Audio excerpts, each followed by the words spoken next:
Listo, Ricardo Gómez. Le cantaron el tercero a Newman Romero, el tercer out del inning. Y Cardenales de Lara es el campeón de la temporada 2019-2020 al vencer 4-2 en el séptimo juego.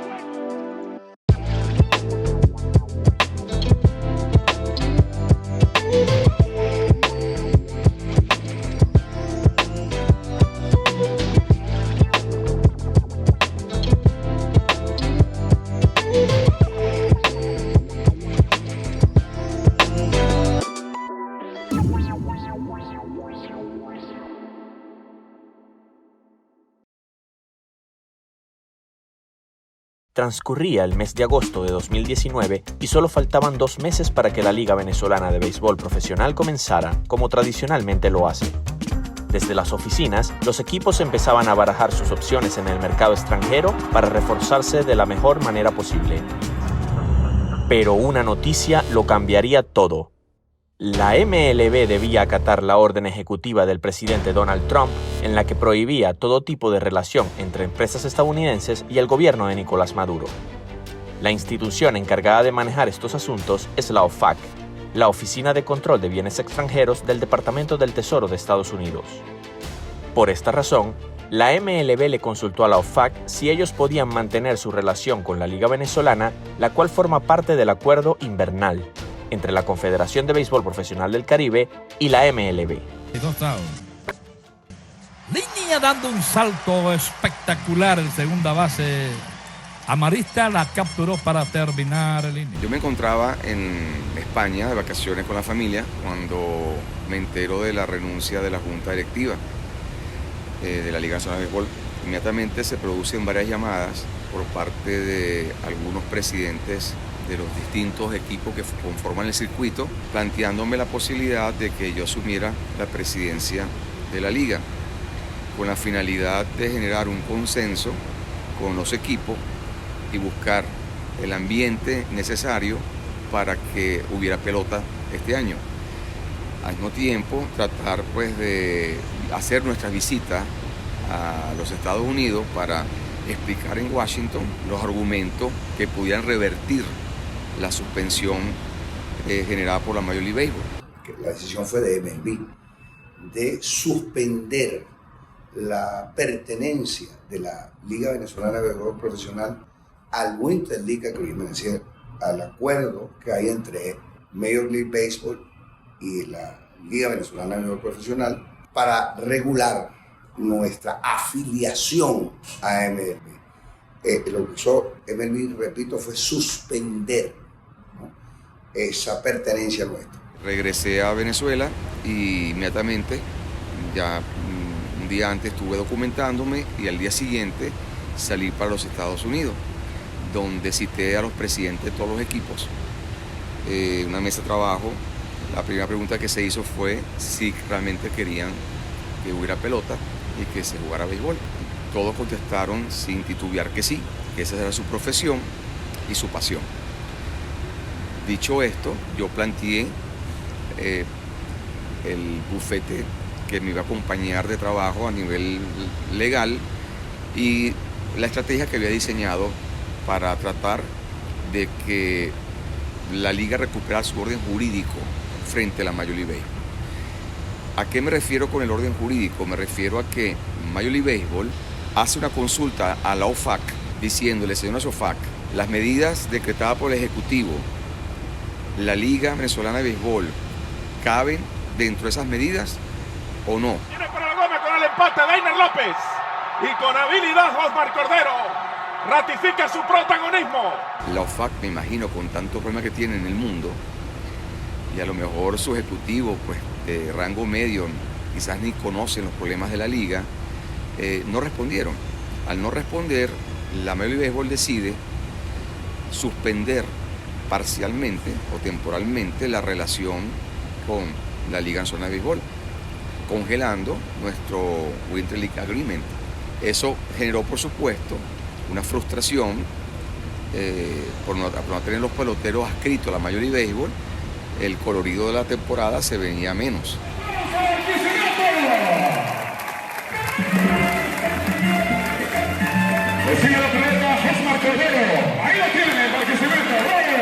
El torneo estuvo lleno de mucha incertidumbre. No se sabía si se podía jugar. Hay una decisión abrupta de MLB.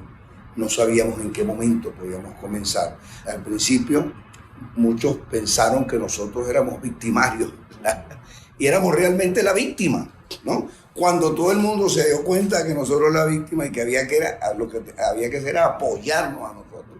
Bueno, se empezaron a abrir las aguas, pues, ¿no? Como con Moisés, empezamos a pasar nosotros, ¿no? Ya en agosto recuerdo que es la fecha donde uno comienza a contratar jugadores importados. Nos dice que, mira, aguanta hasta casi los primeros días de abril. Ya los primeros días de abril, de septiembre, sabíamos que venía la sanción de la OFAC. Cuando vino la sanción de los jugadores de la Major League Baseball, te quedaste sin materia prima. Es como que si tú montas una fábrica de café y te dicen, no, pero no puedes utilizar café. Todas las semanas esperábamos calendario, porque ahí es donde tú planificas realmente la temporada, y nunca salía, se hablaba de 49 juegos, de 52 juegos, de 56. El menos que se hablaba era de 42. Comienzan los equipos a sacar cuentas. ¿Con qué dinero podemos tener para realizar una temporada? Y los cálculos, más o menos, que pudieran ofrecer un mínimo margen de pérdida, nunca se estaba hablando de ganancia, era en función de 42 juegos. La liga dice que es 42, de ahí surgió el Ministerio del Deporte que decía que no puede ser 42, que tiene que ser los 63 juegos. Hubo ya ese choque ahí con ellos y la decisión final fue cuando la OFAC ya definitivamente dijo que la liga iba a ser penalizada si había algún trato económico con el Estado.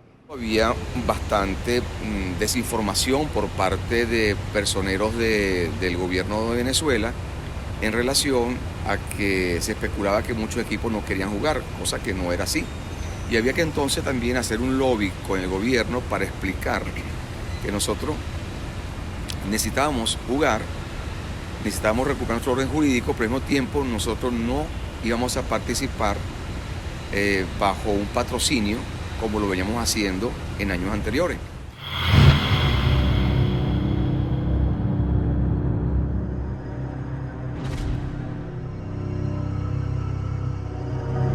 El gobierno realmente entendió la importancia que tiene el béisbol en Venezuela, entendió la importancia que tiene la liga bajo el béisbol y realmente fueron bastante receptivos y decidieron salirse del patrocinio totalmente. Al no tener los ingresos del patrocinio del gobierno, debimos apretar cinturón y una de las medidas que tomamos fue reducir la liga de 63 a 42 juegos.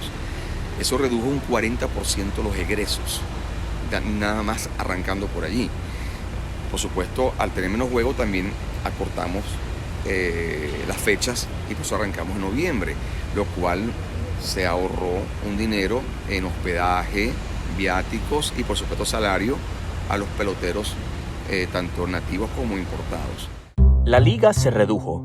En el ambiente había una sensación de que el espectáculo para el fanático también se reduciría. Al haber menos juegos, habría menos oportunidad para el espectador de ir al estadio y a su vez, menos transmisiones de televisión para que pudiera ver al equipo de su preferencia. Nosotros percibimos por una empresa americana los derechos del béisbol, unos ingresos, que es la que hace que la liga como tal se sustente. Ya los equipos privados tienen que salir a buscar sus fondos, ya sea con sus patrocinantes o con entes financieros privados. Al ajustarnos los presupuestos, cuando recortamos todo, ellos se comprometieron a salir y afrontar pues cada quien su situación. Nosotros ¿cómo financiamos nosotros la campaña?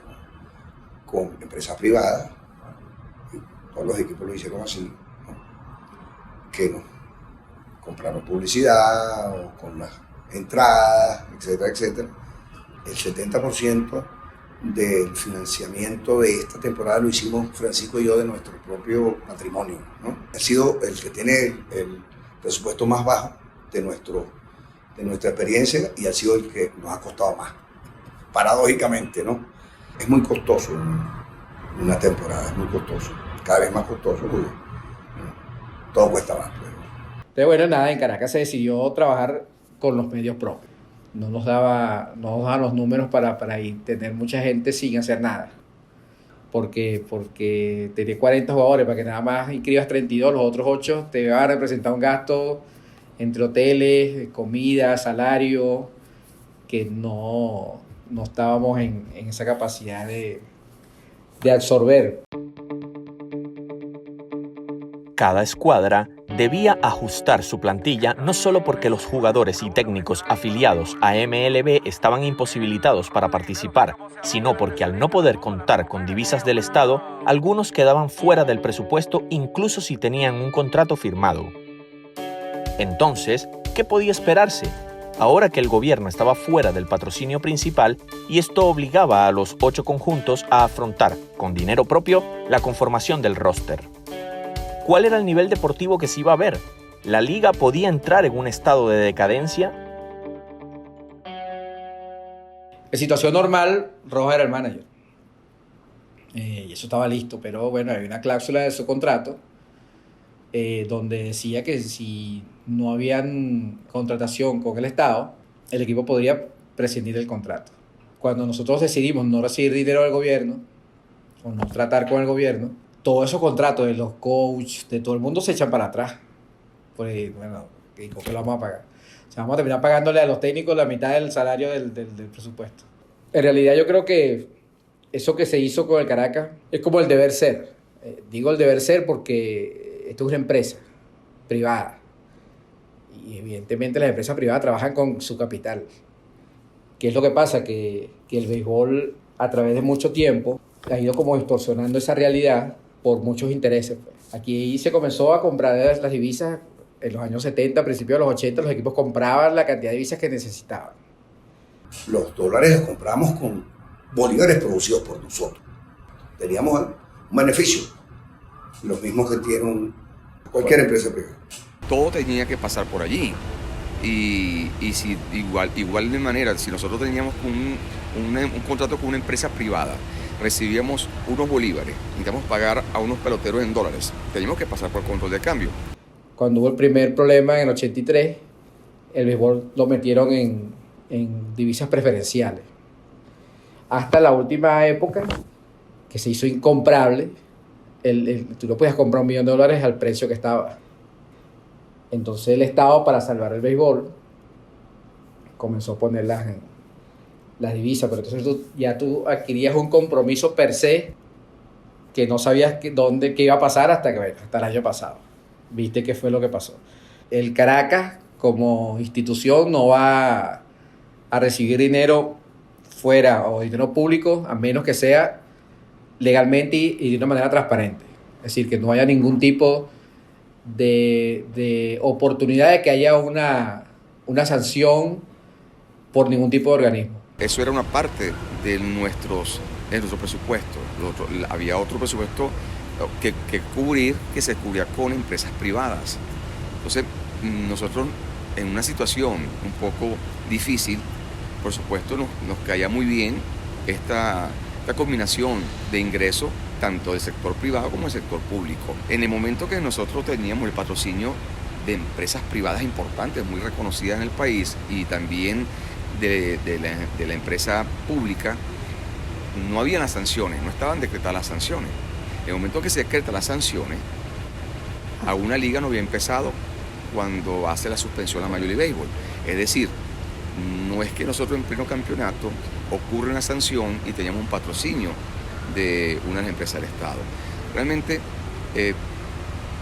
fue a destiempo lo que ocurrió. Por lo tanto, nosotros no estamos incurriendo en nada que pudiera molestar a la Major League Baseball. Entonces se logró establecer o atacar las dos cosas. Una se logra sin problema y quedó lo más difícil, que era revertir esa opinión que tenía la Major League Baseball, o que la OFA contestara a la Major League Baseball. Mientras los directivos de la liga tenían que viajar a Washington a explicar la situación jurídica del torneo y buscaban que se incorporaran los jugadores afiliados a MLB, Los gerentes debían jugar a ser arquitectos y construir un equipo con talento, pero sin vínculos con el béisbol de Estados Unidos. Entonces, bueno, ahí espero explorar ligas europeas, otras ligas en Latinoamérica, y de memoria pensando en la gente que estuvo contigo alguna vez, en que tú conociste o que tú firmaste en algún equipo otra vez. Y eso es lo que te va ayudando a formar un roster, güey. Y rescatar gente que estaba retirada, gente que no tenía chance o los habían dejado libre aquí en Venezuela. Fue una tarea interesante, porque nos abrió los ojos en muchos aspectos. Y nos dimos cuenta que hay mucha gente fuera que tiene talento que lamentablemente no recibió una buena oportunidad en Venezuela porque, bueno, de repente en su momento no cabía en ningún equipo o no hubo paciencia para ellos en determinadas épocas. Bueno. Uno de esos talentos fue Ángel Reyes, jugador de las Águilas del Zulia, quien hizo su debut en la liga y se alzó con el premio al novato del año, siendo un pilar fundamental para su equipo al cual llevó hasta las semifinales del campeonato. Otro descubrimiento fue Leonardo Ferrini, de los Leones del Caracas, quien, precisamente, llegó segundo en la carrera al premio de novato a la edad de 30 años. Mi carrera empezó como, vamos a decirlo así, jugador profesional. Fue a los 15 años que ya ahí empiezo a tomar el béisbol de una manera diferente, de buscarlo como obtener una firma. A partir de ahí empiezo a entrenar en una academia en Barquisimeto. Y bueno, en el 2007 o 2008, no recuerdo muy bien, obtengo la firma con los Azulejos de Toronto. Seguido obtengo la firma con los Cardenales de Lara. Jugué 4 años en Dominicana. No tuve la oportunidad de viajar a Estados Unidos. Amén, lo digo también. Y gracias a mi descendencia, que mi familia es italiana, obtuve el pasaporte, busqué mi nacionalidad. Y ahí, después de un año, me voy a la pelota italiana, a la pelota europea. Y bueno, ya tengo 7 años que me he mantenido, le agradezco mucho, me ha hecho madurar como pelotero, como jugador, de ver las situaciones diferentes y adaptarse a hacer ajustes rápidos, ya que se juega nada más los fines de semana. Y bueno, gracias a Dios, este año llegó la oportunidad aquí en los Leones del Caracas, después de tanto tiempo de jugar a diario. No lo esperaba porque de verdad era bastante difícil con los peloteros que no están en béisbol organizado, jugar aquí en Venezuela. Y bueno, te sigo diciendo, contento y agradecido con la oportunidad. De la diferencia, lo mismo que pasó ayer. Ya llega el batazo que pasa de hit y Ferrini se va a convertir en el héroe del encuentro. El buen contacto de Leonardo Ferrini le da la victoria a los Leones del Caracas. Sabe jugar pelota, que es lo más importante. Que me sorprendió, sí, porque yo sabía que él era un buen guante, sabía jugar pelota, pero no sabía que iba a batear tanto. De verdad que tuvo una temporada extraordinaria y todo el mundo quedó asombrado con él, pero igual fue el caso de Leonora, que yo también lo tuve con Lara, el caso de Solórzano, pelotero que puede tener 5 herramientas. Cuando me escribió Richard Gómez, los primeros mensajes que me envió fue de una invitación aquí al Estadio Universitario, a las prácticas de los Leones del Caracas, y en los mismos días también me escribió el equipo de Cardenales con la misma invitación. Y yo le comento a Richard Gómez que el equipo de Cardenales me estaba haciendo una invitación también. Y le comento que era bastante difícil porque es mi ciudad, estaba un poquito más cómodo, estaba con mi familia que acaba de llegar también de Italia. Y él me dice de una vez, Richard Gómez me habla de una vez de un contrato. Él me dice, bueno, déjame hablarte de un contrato que estamos interesados en ti, y así fue la decisión de venir a los Leones del Caracas, ya que me están ofreciendo un contrato desde el principio y ya que Cardenales lo que me ofrecía era una invitación y por eso preferí venirme acá. Para nadie es un secreto todas las restricciones que hubo este año, y en realidad yo creo que sí, la oportunidad se dio gracias a eso, que no me contenta también porque muchos peloteros también de jugadores venezolanos quieren estar desde el principio aquí jugando en su tierra.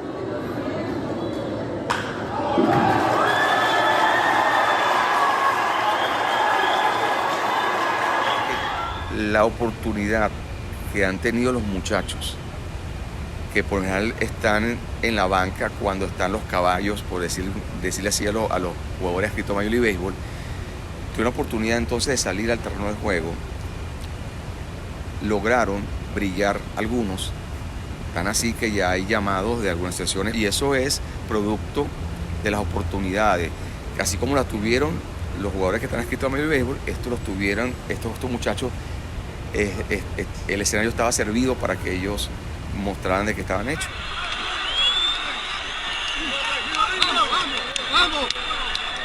Surgió una figura como Harry Guanche, luego de varias entrevistas que hicimos. Lo que yo buscaba principalmente era alguien que pudiera manejar un grupo de jugadores que venían con un asterisco.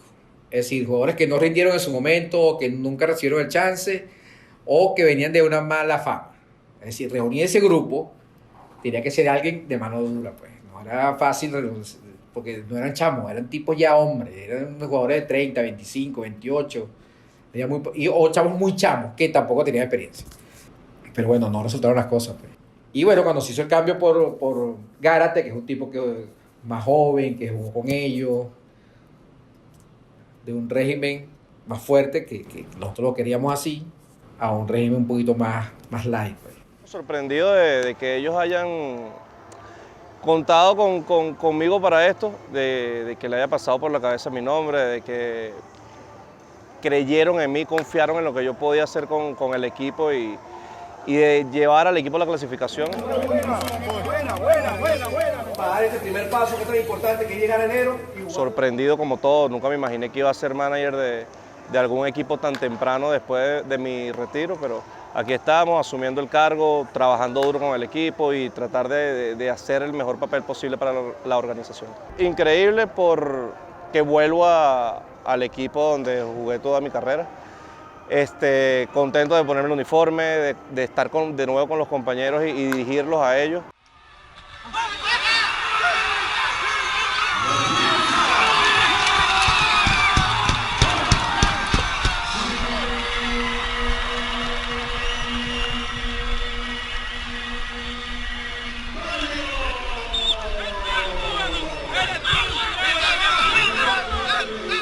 Hubo en principio una liga complicada con el tema de jugadores que estaban dándolo todo por el todo, mucho nerviosismo, habían errores, pero poco a poco la liga fue ajustándose, los equipos fueron ajustándose y cuando ya llegó el momento donde se separan, pues ya la diferencia, la experiencia y ves el papel de los jugadores que estaban en los equipos de la semifinal, ya veías unos roster bastante completos. El equipo que teníamos previsto para que jugara el primer mes, sin la separación del Winter League Agreement, es el que en un 70% pusimos a jugar en este momento. Al inicio de la temporada, contamos siempre con una base de peloteros criollos, que son los que llegan primero, normalmente alrededor del 15 de septiembre para las prácticas, que no están afiliados a MLB, porque en ese momento todavía en algunas ligas, tanto de la MLB como en los Estados Unidos en general, no han terminado los campeonatos.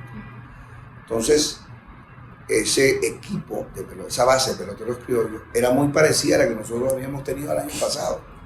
Yo creo que esa fue nuestra gran ventaja, que nosotros, por fin, esa es una de las grandes mejoras que ha logrado organizar el equipo, que ahora tenemos una base de peloteros criollos que juegan sin ningún tipo de limitaciones, porque normalmente MLB le pone limitaciones a los peloteros porque son prospectos, son jugadores, los que vienen los primeros días son jugadores muy jóvenes, que terminan primero que los que juegan en las grandes ligas, pero ellos vienen con muchas limitaciones. No llegamos primero a la ronda eliminatoria desde hacía muchos años. Porque tenemos una base, repito, de peloteros criollos que compite muy favorablemente con los otros equipos. Y voy a decir, esa base está ahí. Nos costó mucho montarla, pero está ahí. Ese es nuestro principal capital para la competencia que tenemos que hacer el próximo año. ¡Out en la goma! ¡Qué bárbaro! Al igual que los Tiburones de La Guaira, hubo dos equipos que formaron esa base de jugadores capaces de rendir a su máximo potencial en la liga y sin limitaciones por parte de MLB. Ese fue el elemento clave que les permitió ejercer un dominio aplastante sobre el resto en la última década en la pelota venezolana.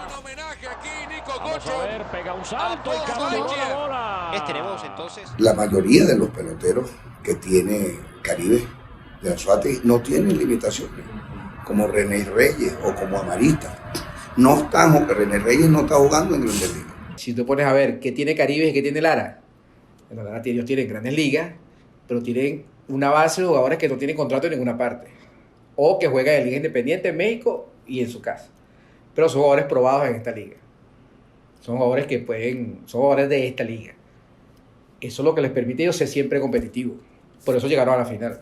Entonces dependemos casi absolutamente de un éxito mayor de la presencia de jugadores como Harold Castro, Víctor Reyes, Graterol, Chacín, y son tipos que sabemos que tienen muchas limitaciones. Ahora, tienes que crear un plan para solventar eso. ¿Cuál es el plan de nosotros? Bueno, tratar de buscar esos obreros, jugadores de esa liga venezolana, jugadores que estén en AA, que estén en AAA, que tengan más o menos cierta experiencia, que estén en otras ligas, pero que tú sepas que pueden jugar aquí todos los días. Cuando formes ese núcleo, cualquier adición que tú logres ya de esas estrellas, te revoluciona el equipo y te hace un equipo fuerte, pues. Los que están ahorita arriba es porque realmente hicieron el trabajo como es y no es fácil sacarlos de arriba. Bruce Kroger pone el último out. Por tercera, corre Massa.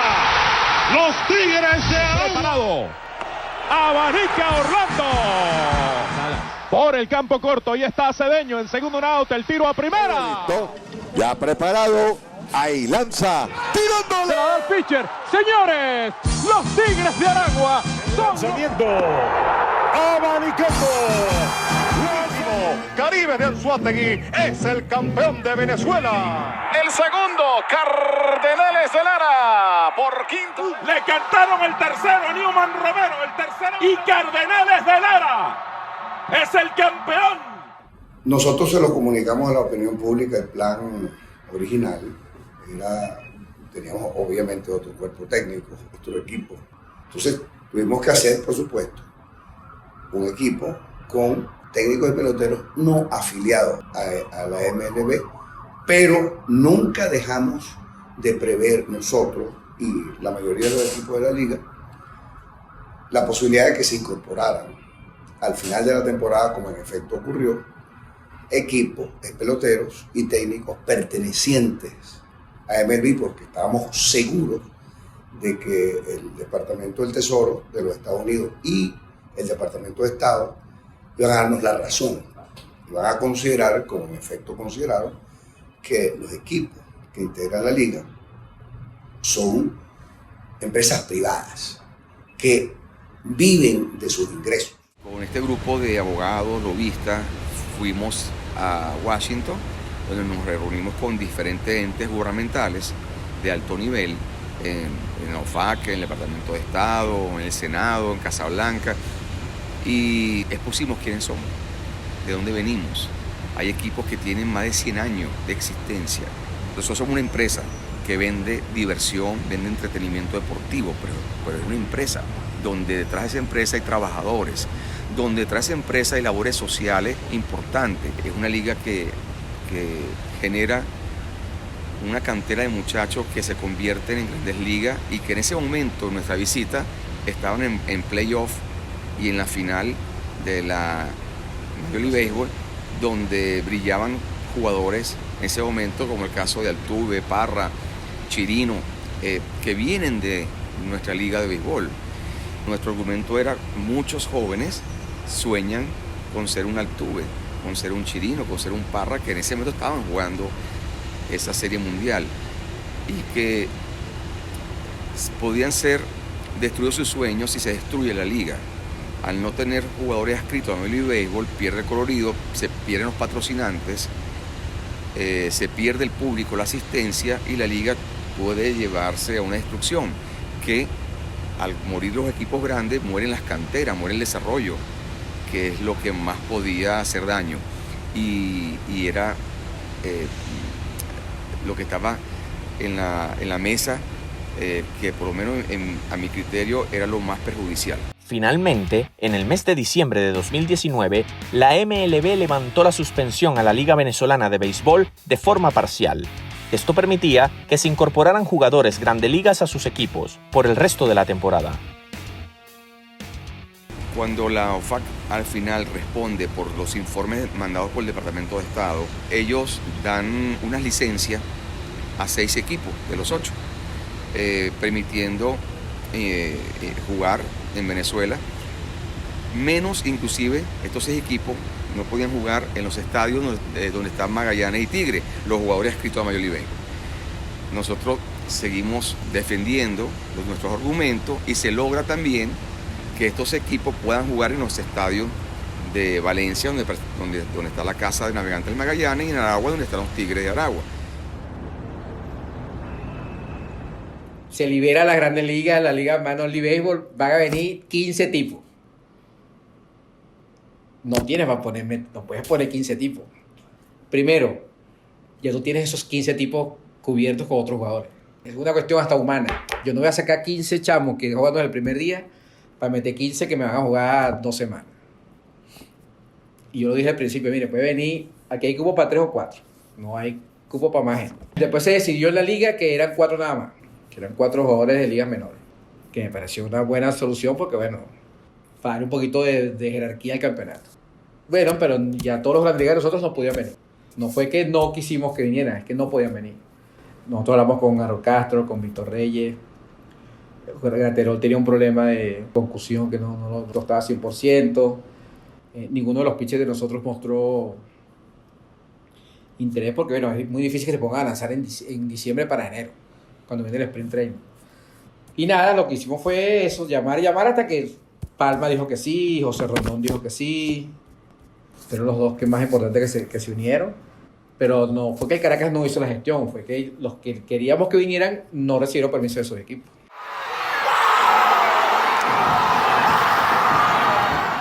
Esta vez nosotros traemos una excelente importación.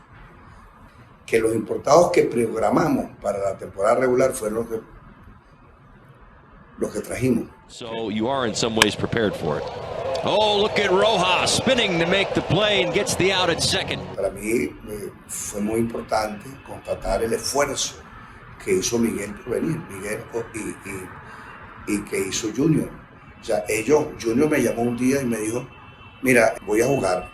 Entonces le digo, ok, Junior, vamos a negociar tu contrato. ¿Cuándo vas a venir? ¿Cómo te viene? Él vive en Barquisimeto. No, estoy llegando. Pero bueno, ¿y dónde vas a llegar? No, yo quiero llegar a este hotel, pero es que nosotros no estamos pagando eso porque tenemos grandes limitaciones económicas. Me dice, no importa, yo pago la diferencia. O sea, no es que yo lo llamé, no, él se metió. Un equipo que le pertenece, ¿no? Eso es muy importante, que un pelotero sienta así. Lo mismo pasó con Francisco Rodríguez, que vive muy bien aquí después de haber tenido una carrera sumamente exitosa y muy bien merecida. Varias veces se quedó a dormir en el cruzado con los clubes, preparándose. Yo no llamé a Francisco, no lo llamé. Él se presentó y dijo, voy a jugar. En un playoff. Y Miguel, que estaba en República Dominicana con la familia, cuando oyó que los afiliados podían jugar, me dijo, me voy para Venezuela. Y al final terminamos haciendo un equipo que combinaba los peloteros de MLB con los peloteros no afiliados. No solo nosotros, todos los equipos. De verdad la liga fue bastante competitiva. Siempre llegaron a decir que era una liga que iba a ser atípica por la cuestión de los MLB. Vinieron muchos peloteros que han jugado en MLB, se incorporaron ahora peloteros que están en el roster 40 de Grandes Ligas. La liga se ha puesto mucho mejor en los playoffs y fue una liga bastante buena y competitiva en la ronda regular. Muchos equipos contaban con los mismos peloteros que tuvieron durante todas las últimas 5 o 6 temporadas. El Zulia, Caribe, Cardenales, contó con los mismos peloteros que ellos utilizaban en los últimos campeonatos. Y para mí la liga estuvo bastante interesante, estuvo bastante buena. No tengo nada que decir de que estuvo en un bajo nivel como tal. Yo creo que ya eso es un éxito, el hecho de haber arrancado, de haber mostrado mucha gente talentosa, de haber rescatado el amor por las divisas, porque la gente fue a ver a Leones, a Magallanes, a Tigres, no fue a ver a a Omar Vizquel, a Harold Castro, a Richard Ida. O sea, no fue a ver estrellas, fue a ver al equipo. Al final se empezó a mejorar la calidad de los jugadores y evidentemente la emoción de la clasificación, y ya los playoffs fueron un éxito. Si tú ves, por ejemplo, los juegos nuestros en la postemporada, en los 3-4 últimos juegos en la serie con Caracas, el estadio estaba lleno, había una gran expectativa. Como tú dices, con relación incluso a la posibilidad de que la Guaira fuese campeón en el país, ¿no?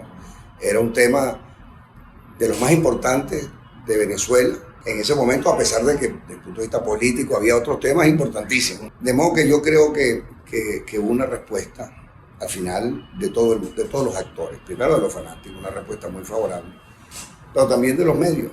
Yo creo que el béisbol se fue imponiendo a sí mismo, sin los grandes ligas, lo cual te indica que aquí se juega muy buen béisbol. Porque si bien es cierto, la taquilla no es un peso importante entre los ingresos de los equipos, pero eso motiva a los jugadores, motiva a los medios de comunicación a difundirlo y asistir también. Yo creo que sí, que fue nos produjo a nosotros una situación nueva, muy difícil de gerenciar, pero creo que lo hicimos bastante bien. Yo estoy muy contento con toda la experiencia, porque nos enfrentamos quizás a uno de las crisis, de los momentos más difíciles que ha tenido el béisbol en Venezuela, y lo enfrentamos muy favorablemente. Hubo buenos comentarios y que además fue una de las finales más reñidas en los últimos años. De verdad que mi respeto a estos dos grandes equipos que enaltecieron aún más la posición de la liga con ese espectáculo que dieron increíble. Los Cardenales de Lara y los Caribes de Anzoátegui volvieron a disputarse el campeonato por segunda vez en 3 años, mostrando así su poderío y fortaleza como equipos, cualidades que los han atornillado en la cima de la liga. Esta vez, los larenses vencieron en 7 juegos en una reñida e infartante final, y de esa forma tomaron revancha de la final perdida ante los orientales en 2018, consiguiendo así su 6ª corona en la Liga Venezolana de Béisbol Profesional. Forma Vargas con clase, el tiro a primera, tercera out del...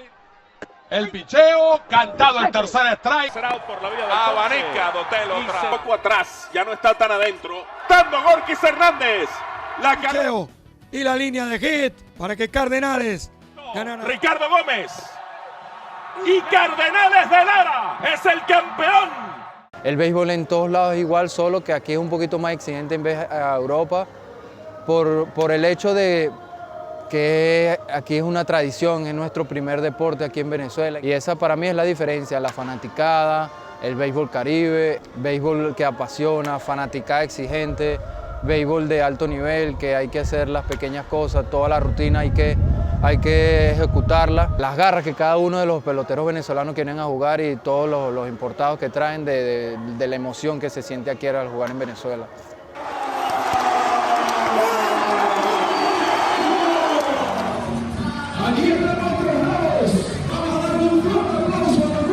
Que no perderían todo el compromiso. Líneas, entra el jardín izquierdo del central.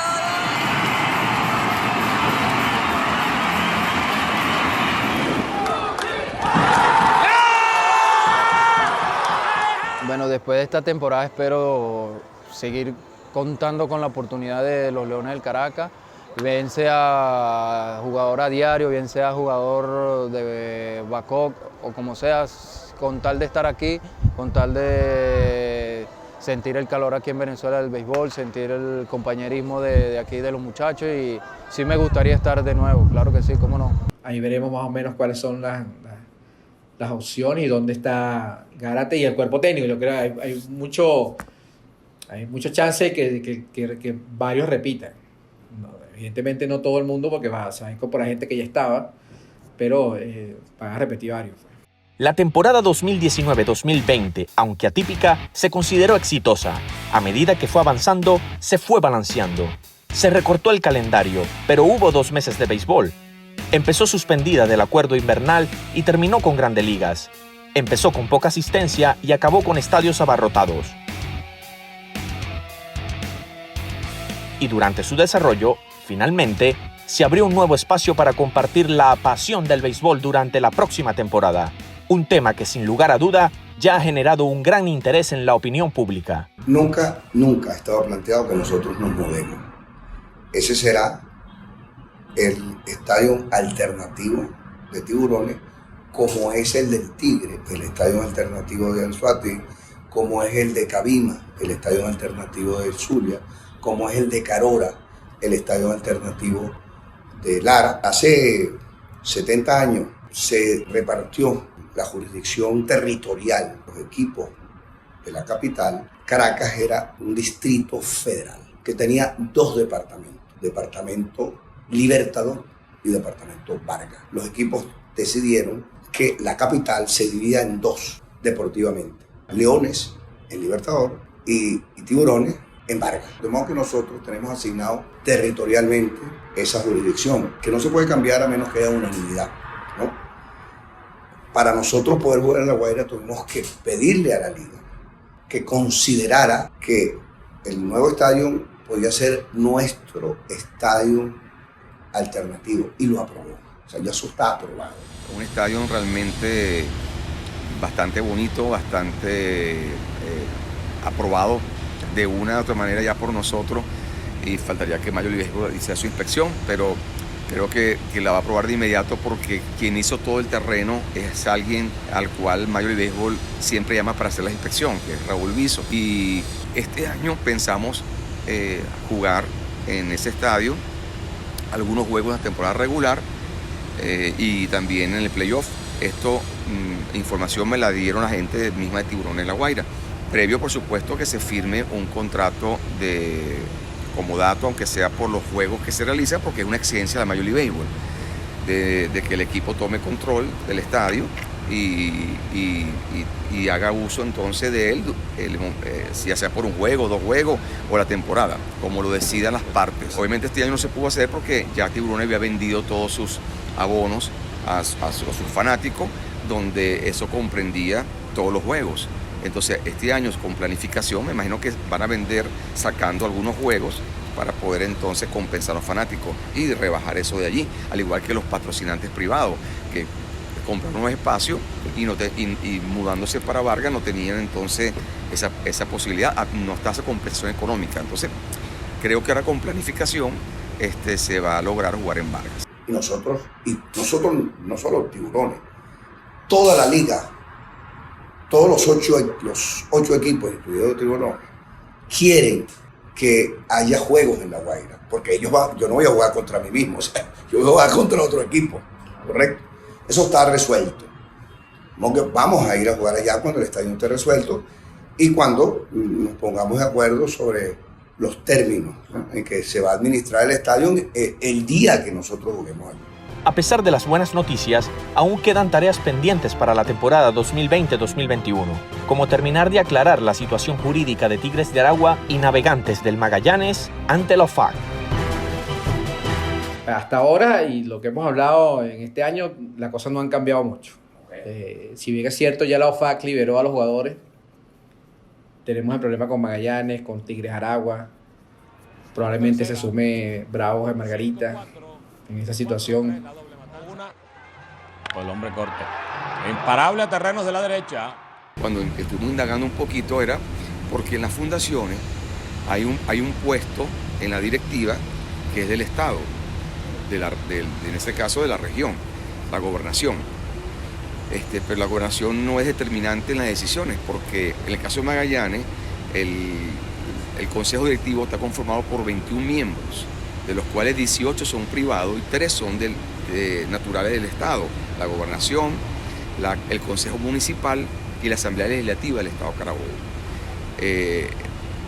Las votaciones son por mayoría simple, por lo tanto no es influyente los votos del Estado en ese sentido. Y luego este consejo directivo nombra una junta administradora, que es la que opera el equipo, conformada por 9 miembros.